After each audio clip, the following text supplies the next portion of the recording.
And now, leading the West Division of the Peach Belt Conference and ranked 15th in the nation, let's meet our guests from Clayton State. A 5'10" sophomore from Rome, Georgia. Number 11, Tanisha Woodard. A 6'4" senior from Centennial, Colorado. Number 21, Janae Jemison. A 5'10" senior from Lake Wales, Florida. Number 25, Ladesha Stoudemire. A 5'7" senior from Chattahoochee, Florida. Number 32, Ladesha Stevens.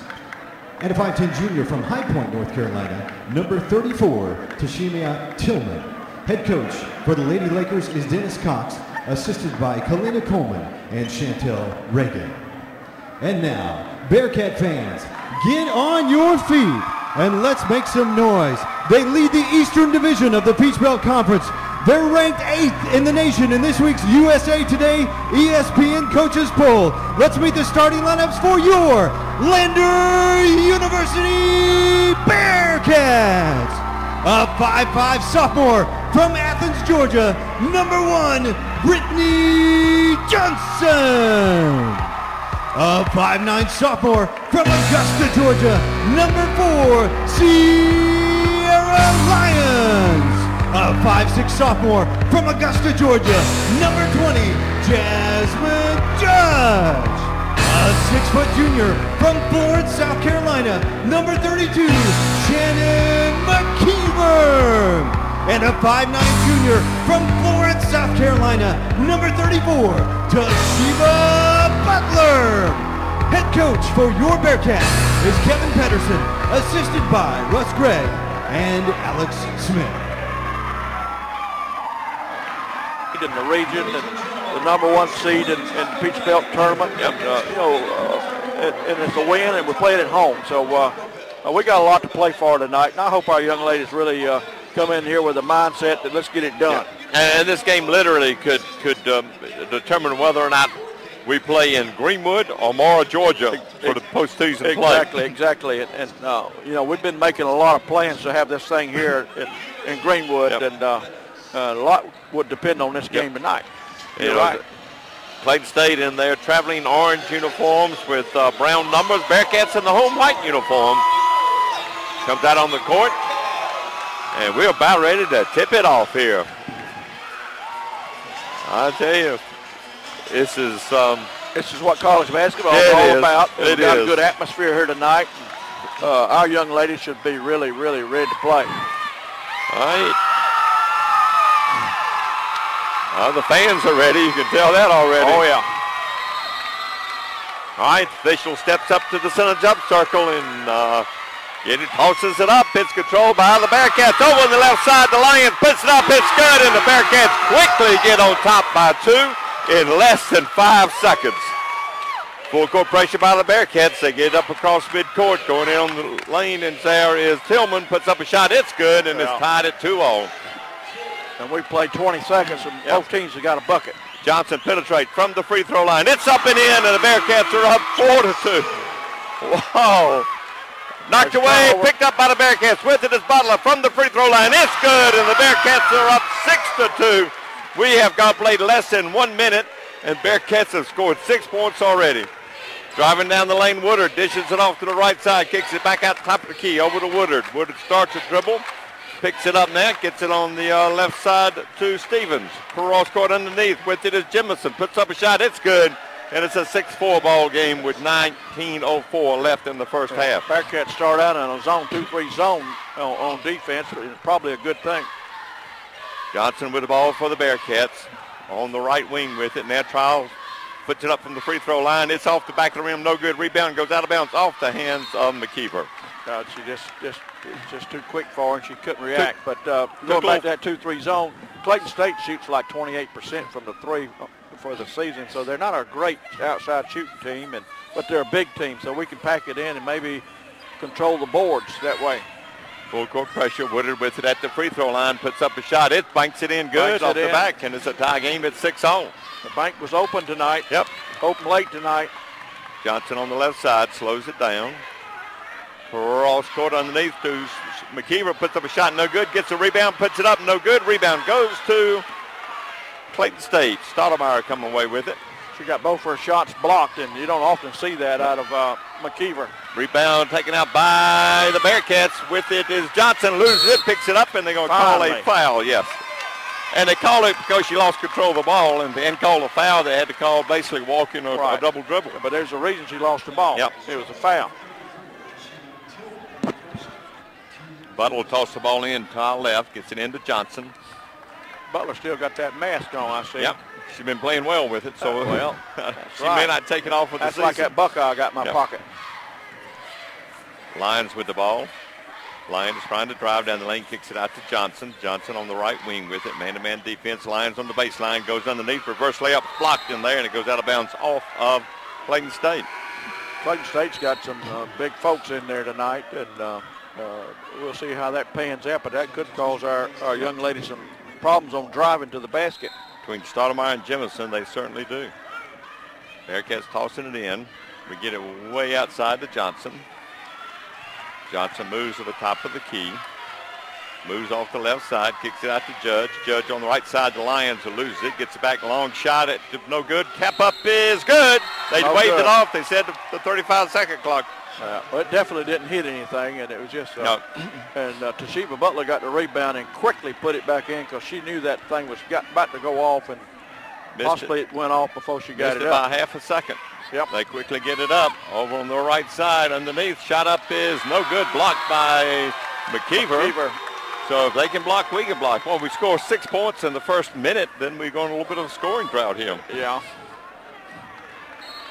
Tossing the ball in is Woodard for Clayton State to get the ball in from the free throw line. Shot up is no good. Rebound goes to Clayton State.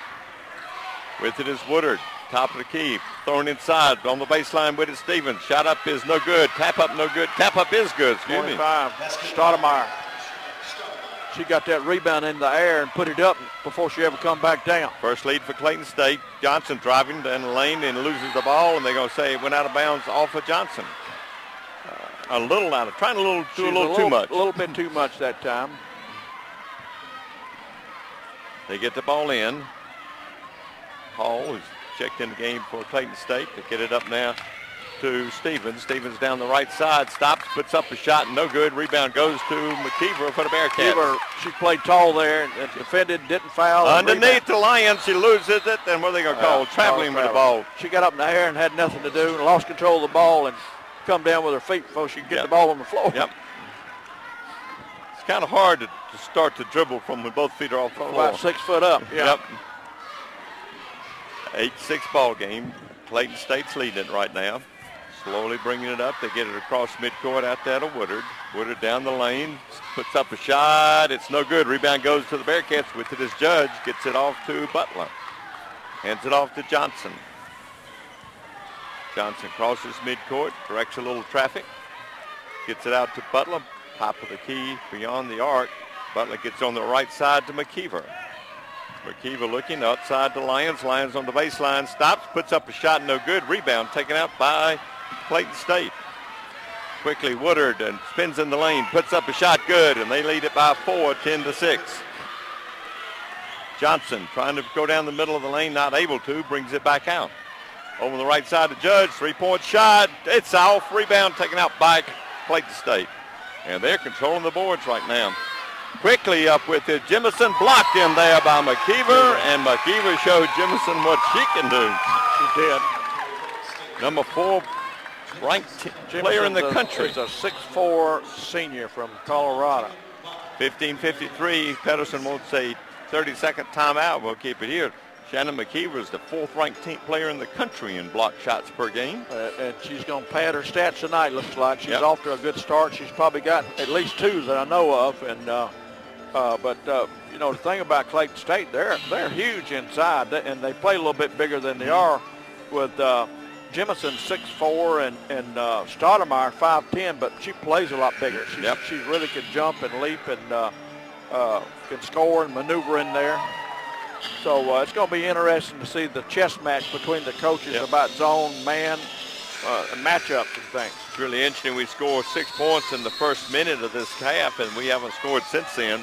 with 15:53 left, so that's about 4 minutes, about 3 minutes. And a lot of it has been because of getting in there and those big folks blocking shots. They get the ball in, put it up good, and all of a sudden we're down by 6, 12-6. With the ball is Johnson on the right side, gets it out to Butler, who loses it but chases it down. Gets it over to Lyons underneath to McKeever, puts it up, it's good. Great pass from Lyons to McKeever. Great pass and great finish in there by McKeever. Bringing it up now is Hall. Hall gets it to Woodard underneath. Shot up is in good, and putting that in was Bruce, who made a difficult shot. She made a great shot over McKeever, who was standing there ready to block her shot. Lyons on the right side, trying to drive the baseline, not able to. Gets it back out to Johnson. Johnson gets it on the high post to Butler. Hands Butler at the free throw line, looking, gets inside to McKeever underneath, puts up a shot, no good, but she was called for traveling. Thought she moved a little bit. She got bumped a little bit. That may be enough to cause her to walk. 15:01 left. The white team is getting ready to come in. And they usually give us some positive minutes. So let's see what they do. Maybe they can get the crowd going. Yep. They get the ball in. With it is Hall. Hall gets on the right side to Bruce, and Bruce traveled with it. With that, we have a timeout. 14:57 left in the first half. Bearcats trail it by 6. We'll be back. Landa basketball on XLR, Landa Radio. 1 minute.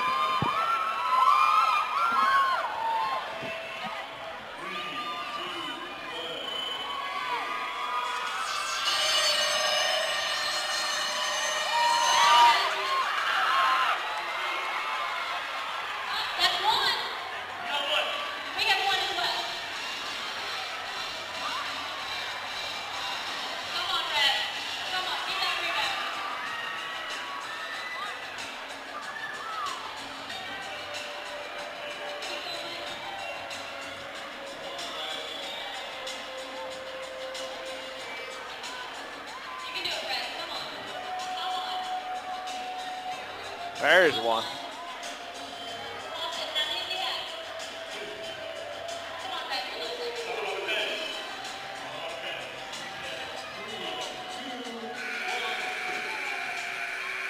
And welcome back again to the finest on the arena. Rockwise here with Chipper Bagwell.